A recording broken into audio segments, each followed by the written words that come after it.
Hello students, maths लक्ष्य में आपका स्वागत है। आज हम 10th मैथ्स के चैप्टर निर्देशांक ज्यामिति की एक्सरसाइज 7.1 को करेंगे। निर्देशांक ज्यामिति से आप थोड़ा सा परिचित होंगे क्योंकि क्लास 9th में आपने पढ़ा होगा कुछ इसके बारे में ज़रूर। चलिए थोड़ा सा उसे रिवाइज कर लेते हैं। क्या पढ़ा है आपने? तो एक समतल होता है, उस समतल पर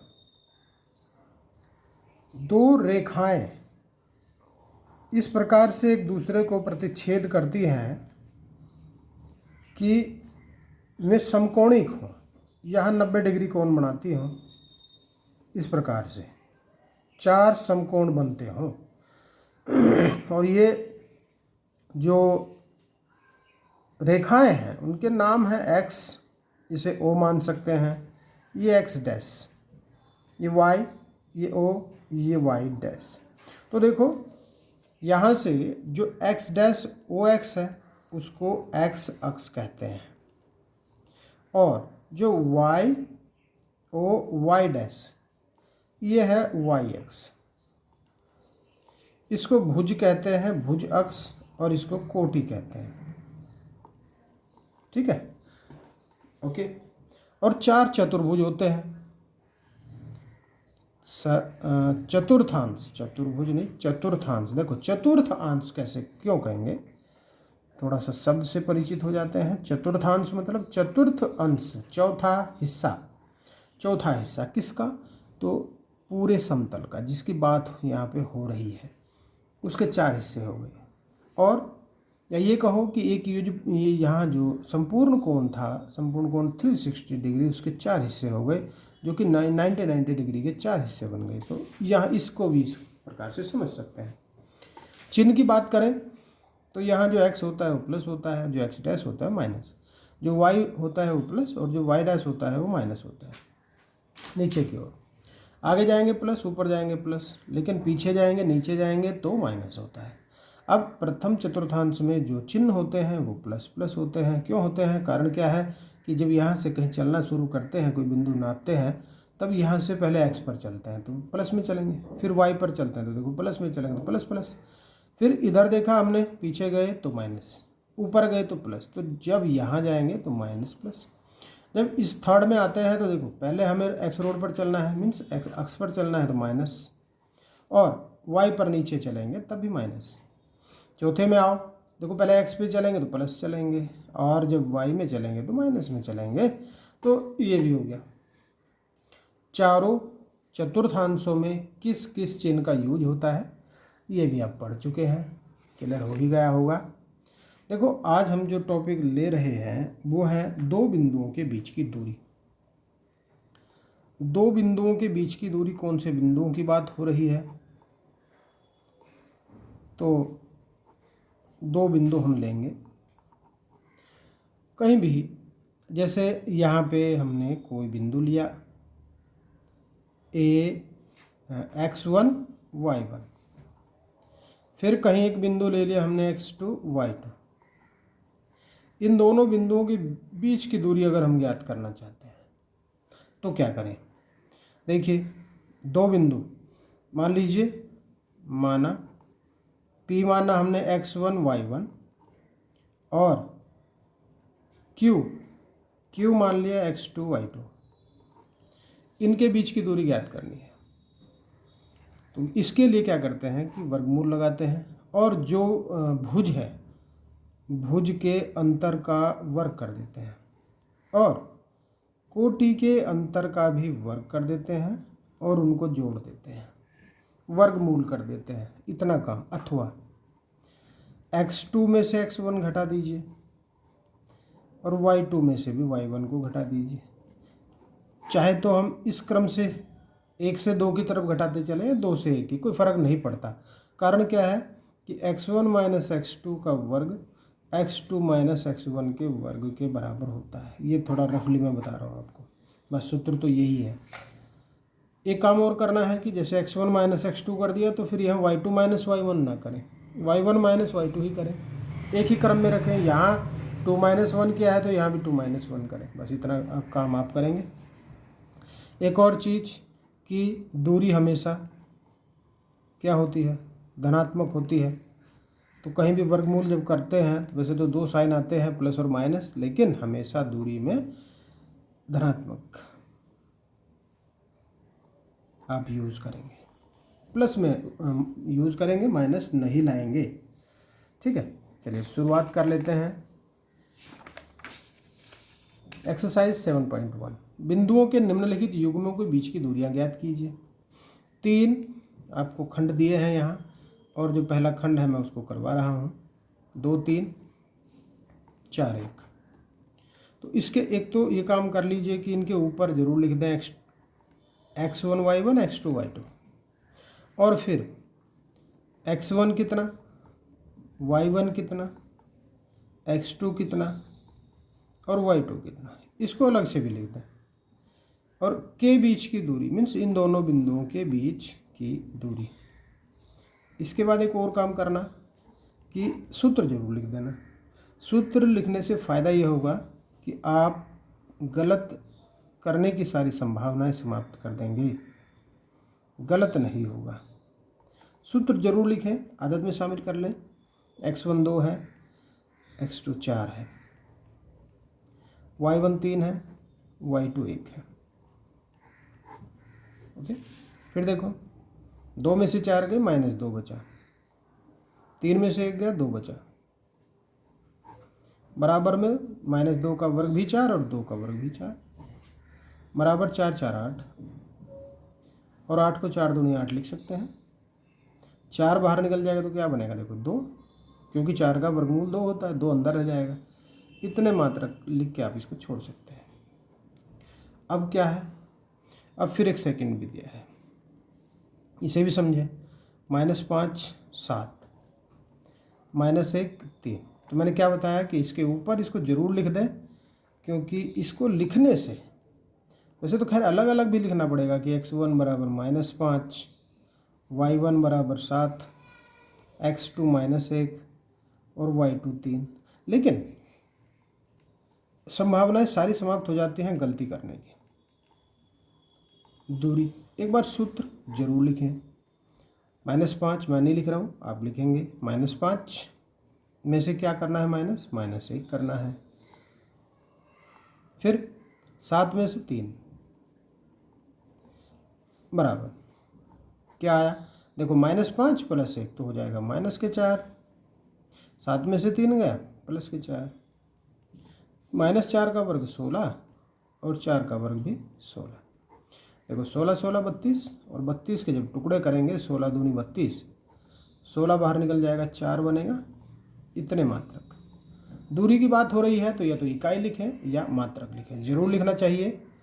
ऐसे ही नहीं छोड़ देना कि 4√2 लिख के छोड़ दिया, नहीं कर सकते ऐसा काम। चलिए थर्ड पे आ जाते हैं। देखो बहुत आसान से सवाल है, मैं तीनों खंड करवा रहा हूँ इसके। ए बी और -a -b। क्या बताया मैंने, x1 y1 लिखें, x2 y2 लिखें, और फिर x1 कितना वो भी लिखें, y1 कितना है वो भी लिखें, सारी चीज़ लिख दो। कुछ भी ऐसा ना हो जो छिपा रहे, अचानक से कहीं प्रकट नहीं करना है आपको क्वेश्चन को, सॉल्यूशन को। ठीक है, चलिए के बीच की दूरी हम ज्ञात कर रहे हैं। के बीच की दूरी सूत्र जरूर लिखें। चलो इस बार मैं भी लिख रहा हूँ ताकि आपकी आदत बनी रहे। चलिए वैल्यू पुट अप कर देते हैं। x1 a और x2 है -a। जब भी दो माइनस साथ में लिखने हैं तो उनको ब्रैकेट से ज़रूर लिखना चाहिए, नहीं तो उसके गलत होने की संभावना बन जाएगी।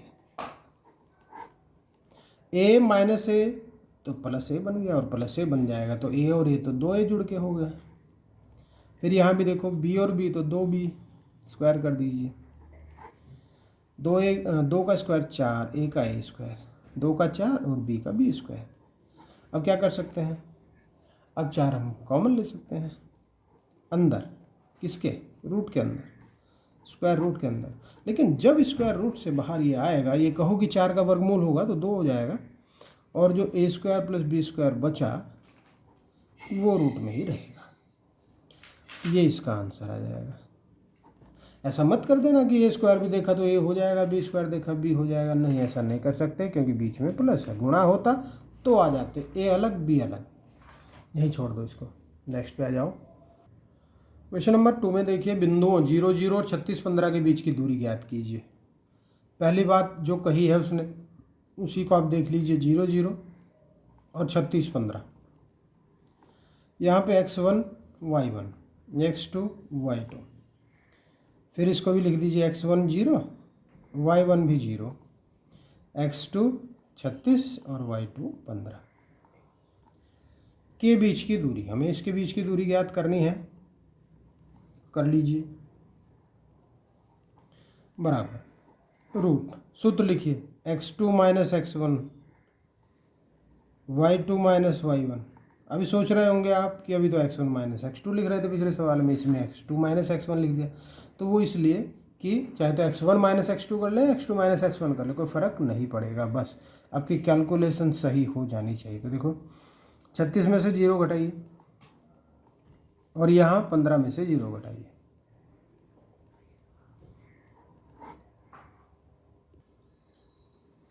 छत्तीस का वर्ग करेंगे 1296, 15 का 225, और जब इनको जोड़ेंगे तो यह आएगा 1521।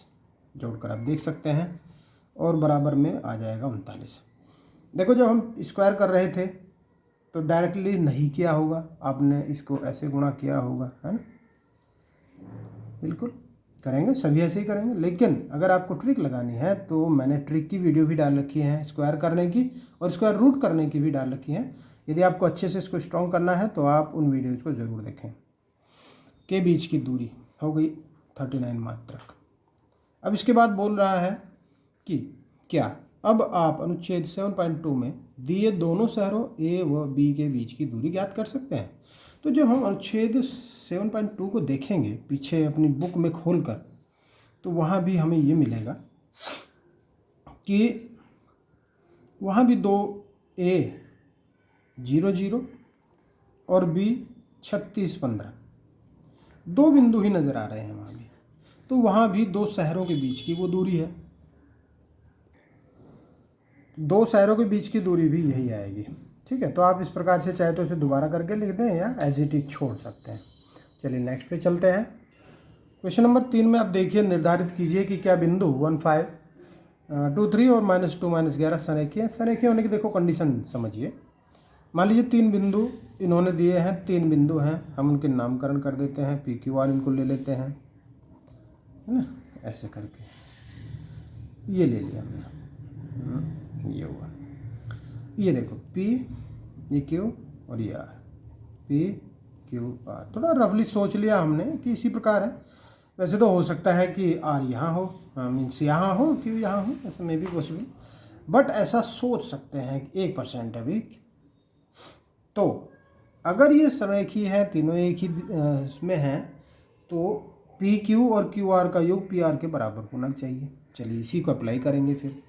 इसका मतलब हमें पहले पी क्यू निकालना चाहिए। चलिए पी क्यू निकाल देते हैं। 1 - 2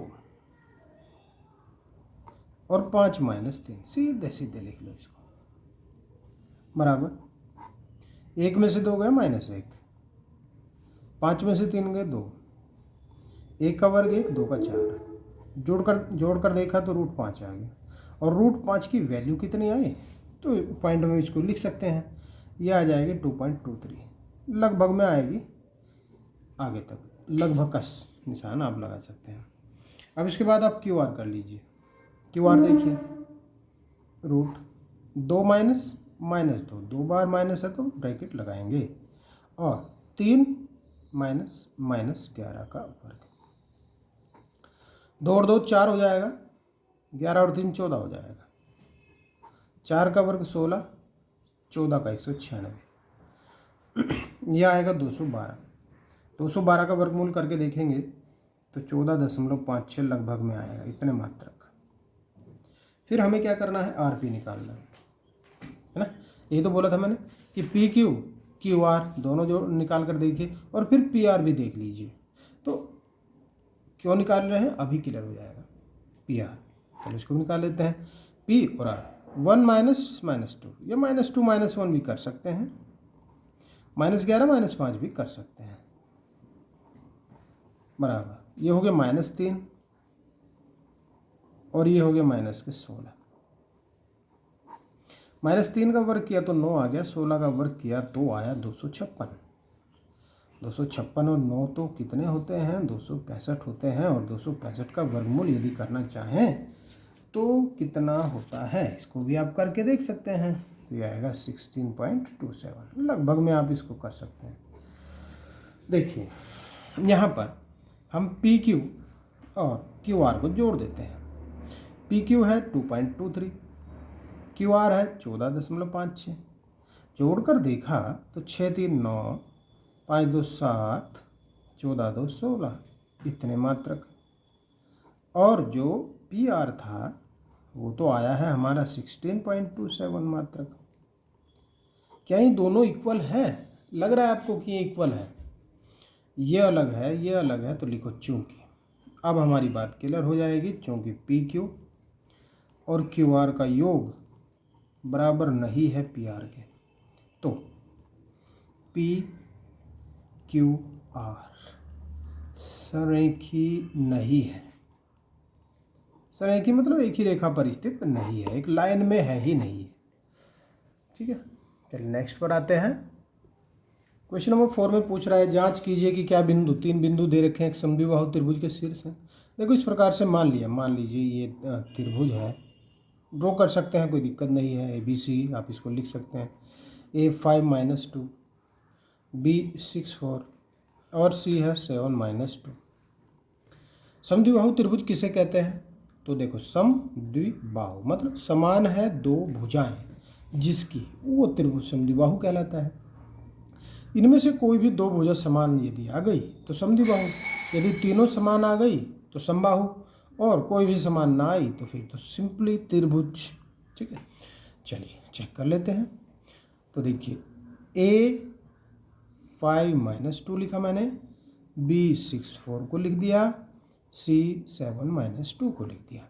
अब मुझे ज्ञात करना है AB। चलिए AB ज्ञात कर लेते हैं। सूत्र आप लिखना चाहें लिख दें, वैसे तो खैर आदत में शामिल करें कि सूत्र को जरूर लिख दें, कोई नुकसान होगा नहीं, फ़ायदा ही मिलेगा। 5 - 6 -2 -4, देखो घट के -1 आएगा और क्या हो जाएगा -6 का वर्ग, तो ये 1 और ये 36 हो जाएगा, जो कि √37 आएगा। और चेक करिए क्या BC भी यही आएगा, देखेंगे। BC में देखो 6 - 7 और 4 - -2, 6 में से 7 गए, -1 बचा और ये प्लस के 6 बन गए। जोड़कर देखा तो 1 + 36 ये तो √37 ही आ गया। ठीक, अब तीसरे को चेक कर लो, CA को। अगर CA भी यही आ गया तब ये समबाहु है, समद्विबाहु नहीं, और ये ना आया तो फिर तो बात बन गई। AC को चेक कर लीजिए, 7 - 5 प्लस -2 -2, देखो माइनस को 2 बार लिखना है तो ब्रैकेट में लिखेंगे ऐसे करके, ऐसा नहीं कि माइनस वहाँ है तो बस हो गया, एक ही बार माइनस लिख, सारी कैलकुलेशन ख़राब हो जाएगी आपकी। 7 में से 5 गए 2, 2 ये तो +2 और ये -2 तो 0 बचेगा। 2 का वर्ग 4, 4 का वर्गमूल 2। अब आप देख सकते हैं कि ये 3 वैल्यू आई हमारे पास। ए भी अलग है, BC जो है वही है, AB भी और BC सेम है। देखो √37, लेकिन ये AC नहीं है इतना, तो इसका कारण आप दे देंगे, चूंकि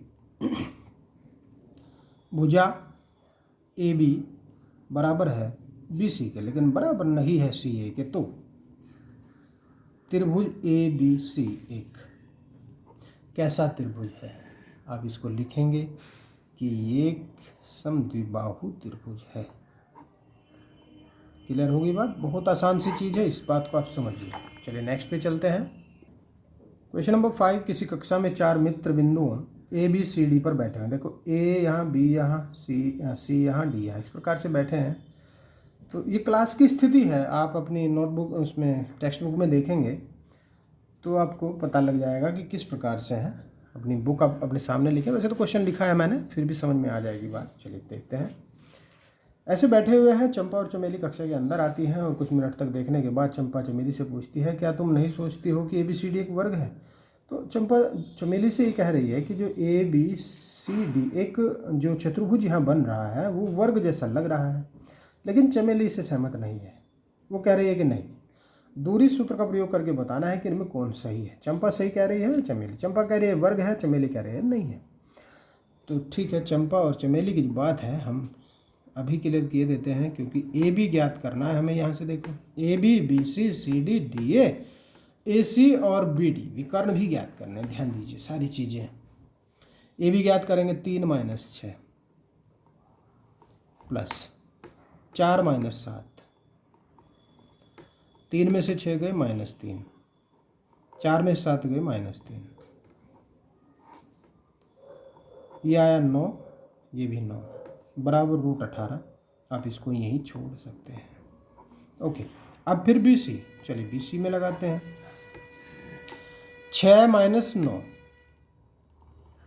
और 7 - 4, इसको भी कर दीजिए। 6 में से 9 गए -3, 7 में से 4 गए 3, -3 का वर्ग भी 9 और 3 का वर्ग भी 9, इतने मात्रक। ये भी बराबर है। चलिए अभी तक तो चल रहा है काम। अब किस पर आना है? अब आना है CA पर। CA पर आइए, CA पर नहीं CD पर आना है ना। CD CA भी निकाल लेंगे, लेकिन ये विकर्ण है, अलग निकाल लेंगे। 9 - 6, भुज में से भुज घटाने हैं, कोटि में से कोटि घटेगा, ये चीज़ ध्यान रखें, इसमें कन्फ्यूज बिल्कुल ना हो जाए। 9 में से 6 गए 3, 4 में से 1 गया भी 3, 3 का वर्ग 9, 3 का वर्ग 9, ये भी आया √18। ठीक, अभी तक भी ठीक चल रहा है। अब DA निकालेंगे। DA देखो, DA 6 - 3 और 1 - 4,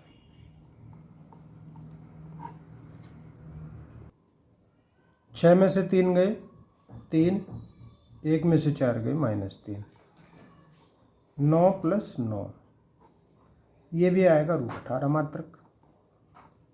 चारों बराबर हैं, लेकिन अभी हमें विकर्ण के लिए भी करना है। इसमें 2 विकर्ण हैं, AC और BD, ये दोनों विकर्ण निकालने हैं। तो विकर्ण AC हम निकाल रहे हैं पहले। 3 - 9 और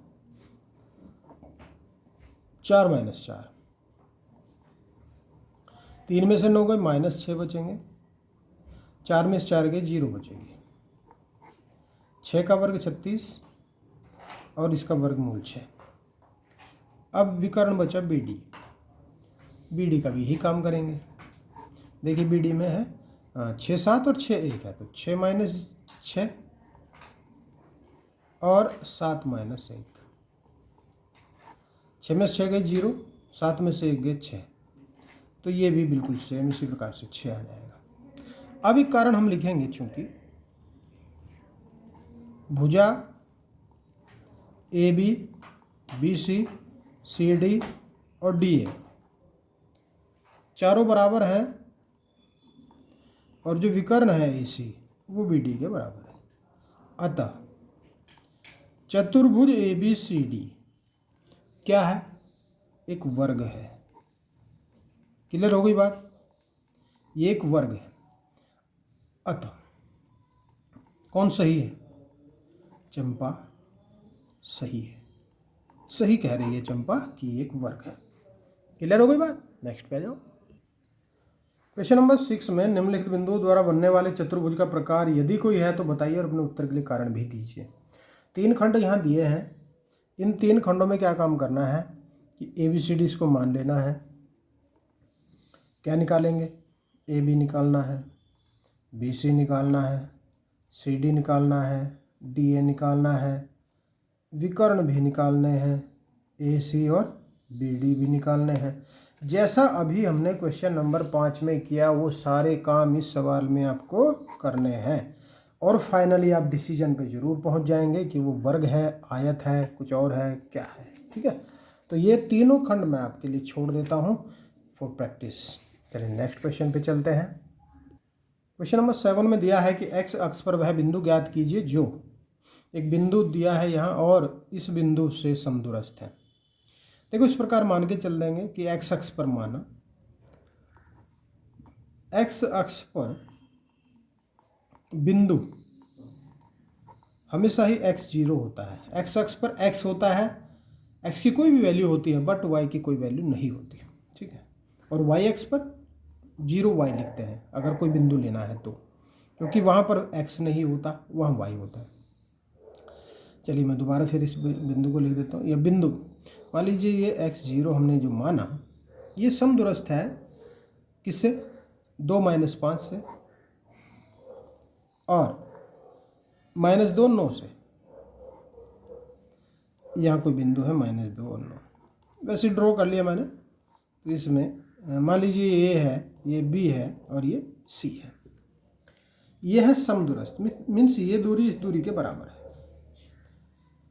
तब क्या करना है, तब करना यह है कि वो बिंदु बताओ। बिंदु मीन्स x की वैल्यू ज्ञात करनी है। चलिए ज्ञात कर लेते हैं। देखिए AC मैं यहाँ से ज्ञात कर रहा हूँ। AC एक काम कर लेते हैं ना, AC सीधा AB के बराबर रखिए। AC बराबर AB, बहुत बढ़िया से आपकी समझ में आएगा और बहुत आसान सा भी लगेगा। देखो AC निकाल रहा हूँ मैं, तो x - -2 का वर्ग और 0 - 9 का वर्ग। फिर AB निकालो, x - 2 का वर्ग और 0 - -5 का वर्ग, इसका वर्ग। दोनों ओर का अगर वर्ग कर दें हम, दोनों ओर का वर्ग करने पर, वर्ग कर रहा हूँ, वर्ग इसलिए क्योंकि वर्गमूल हटाना है। चलिए इसे थोड़ा सरल भी करते जाएं। वर्गमूल तो ये समझ लो हट गया, x माइनस तो प्लस हो जाएगा और जो -9 का वर्ग है कैसे हो जाएगा, वर्ग तो वर्गमूल तो ये हट ही गया। यहाँ भी x - 2 का वर्ग है और +5 का वर्ग 25 हो जाएगा।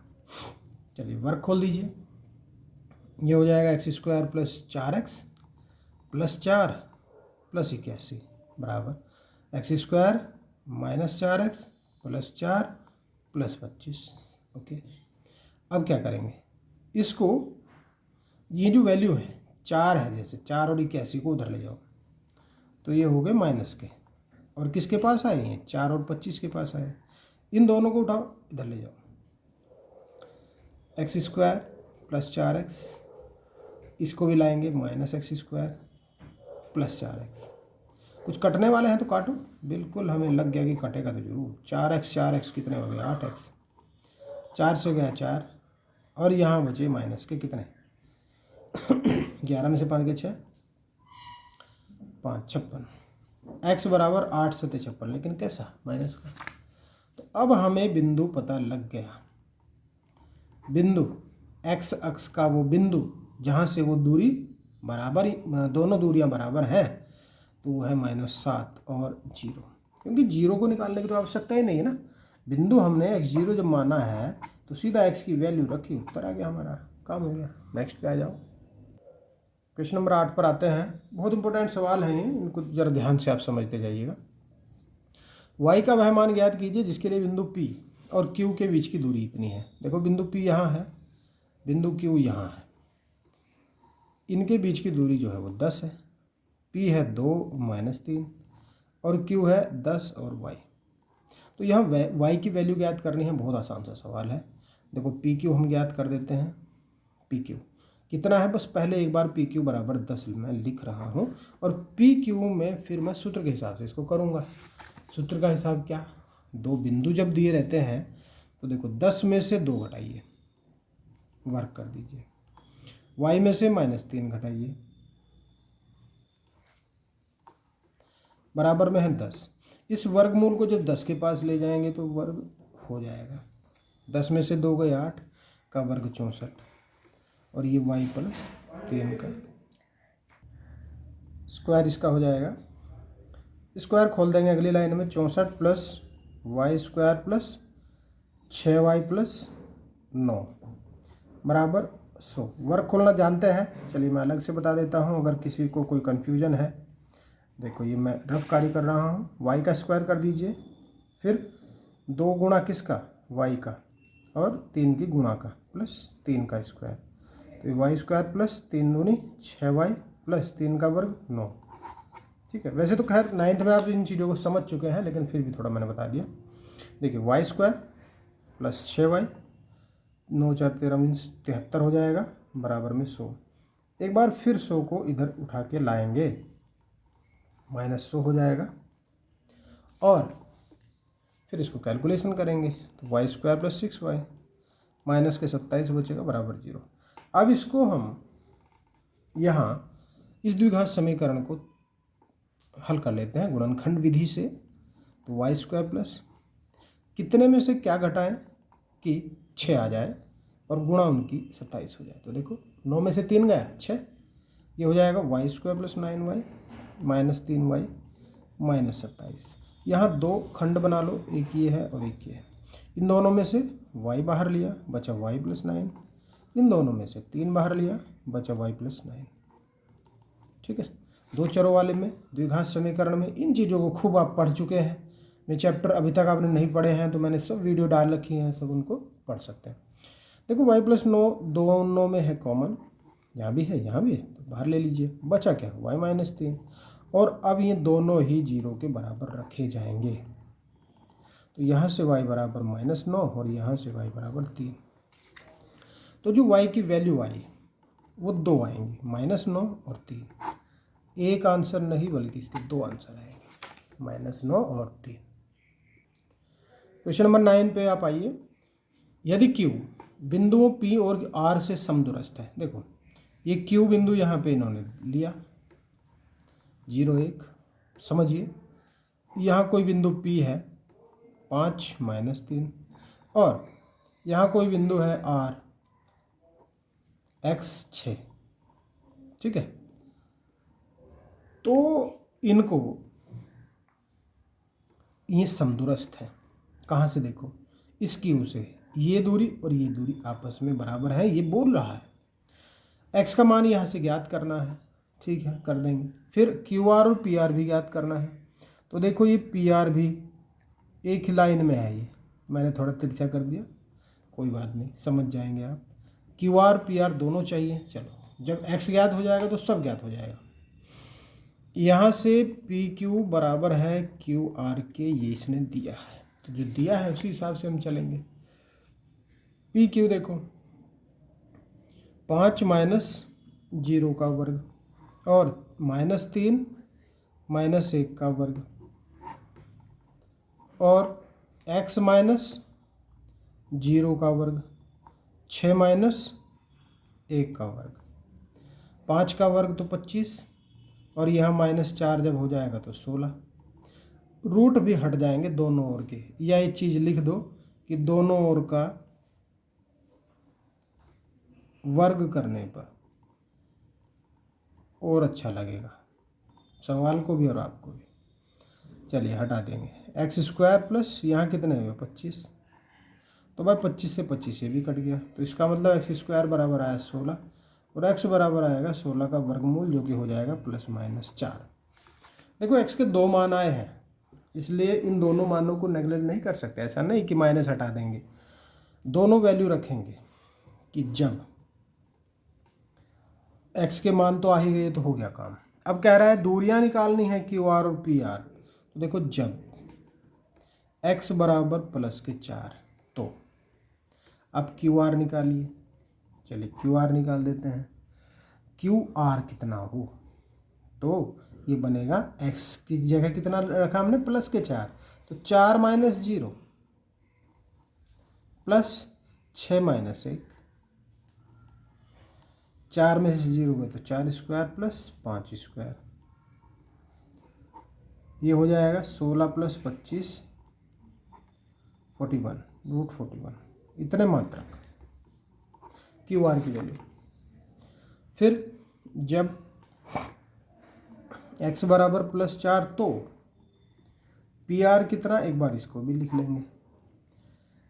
PR देखो यहाँ ये है 5 - 3, इसके जो बिंदु बने 5 - 3 और x 6, तो x नहीं बल्कि इस बार 4 6 बोलेंगे। चलिए इसको भी निकाल देते हैं। 5 - 4 और -3 -6 का वर्ग। 5 में से 4 गए 1, ये होंगे -9, 1 का वर्ग 1, 9 का 81, जुड़कर हुए √82, इतने मात्रक। अब क्या -4 रखने से भी यही वैल्यू आएगी?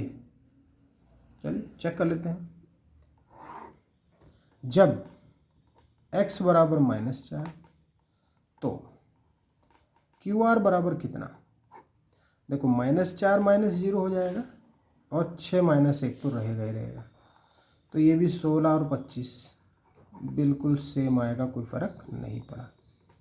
रख के देख लेंगे, फ़र्क पड़ता है तो पड़ जाए, नहीं पड़े तो ना पड़े, हम पे तो कोई फ़र्क ना पड़ना चाहिए। PR देखो, PR पे फ़र्क ज़रूर पड़ सकता है।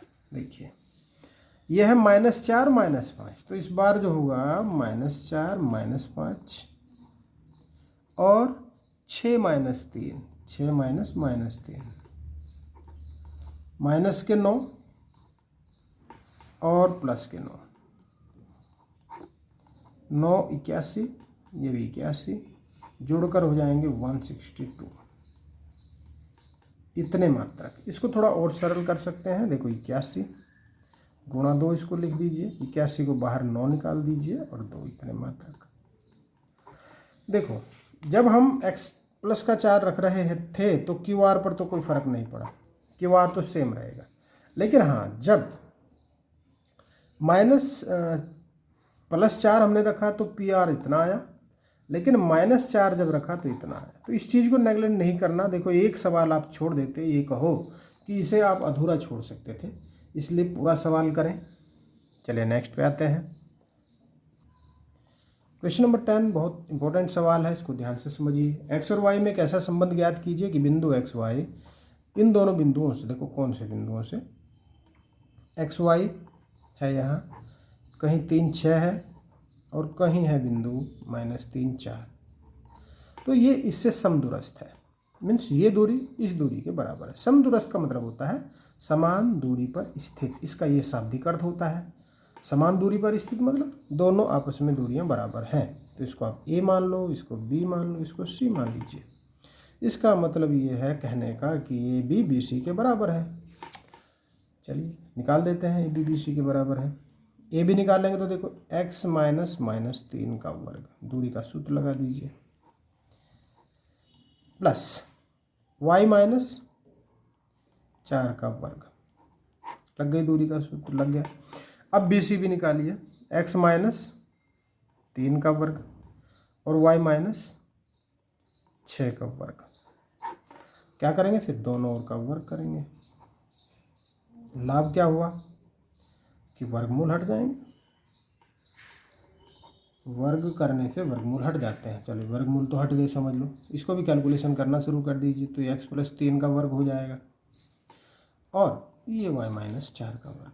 अगली लाइन में इनके वर्ग खोल लेंगे, इस लाइन को हम एज इट इज ले लेते हैं, बस स्क्वायर रूट हटाए और इसको छोड़ दिया। स्क्वायर खोल दो सबके, ये बनेगा x² + 6x + 9, ये बनेगा y² - 8y + 16, ये बनेगा x² - 6x + 9, ये बनेगा y² - 12y + 36। कैसे वैल्यू आती है आप समझते होंगे बिल्कुल भली भांति। चलो इन सब को लाओ, इधर लेके आ जाओ। x² + 6x + y², चलो -8y को लिख लो और 16 9 25 भी लिख लो। इसको भी इधर लाओ, x² फिर प्लस के 6x हो गए, 9 और 36 तो 45 हो जाएंगे, -y² हो गया, प्लस 12y हो गया, 9 और 36 45 माइनस में आ गया, बराबर में 0 छोड़ दो बस। कुछ कटने वाले हैं, काटो, चलो काटो, कटे कटे कटे। 6x और 6x कितने x हुए? 12x। 8y - + 12y कितने बचे? 4y प्लस के। 25 में से 45 गए, -20 बचे। अब कुछ कॉमन आने वाला है तो बताओ। कॉमन तो आएगा, 4 आ जाएगा। कितना बचा, 4 तिये 12, ये 4 पंजे 20 हो जाएगा। अब 4 को 0 के पास भेज दो, इसका काम तमाम हो जाएगा, ख़त्म। अब क्या करेंगे, 3x + y को यहीं छोड़ दो, 5 को उधर ले जाओ। चाहे तो पहले यही काम कर सकते थे कि इसको उधर ले जाते, लेकिन कोई बात नहीं, यहाँ तक अगर ले आए हैं तो कोई ऐसी समस्या नहीं है। ये रिलेशन हमें चाहिए था, रिलेशन आ गया, आंसर आ गया, काम ख़त्म, एक्सरसाइज ख़त्म। अब इसके बाद हम मिलते हैं एक्सरसाइज 7.2 में। ये वीडियो आपको पसंद आती है तो लाइक कर दें, अभी तक सब्सक्राइब चैनल को नहीं किया तो सब्सक्राइब कर दें, बेल आइकन प्रेस कर दें और दोस्तों साथियों को शेयर कर दें। Okay, thank you.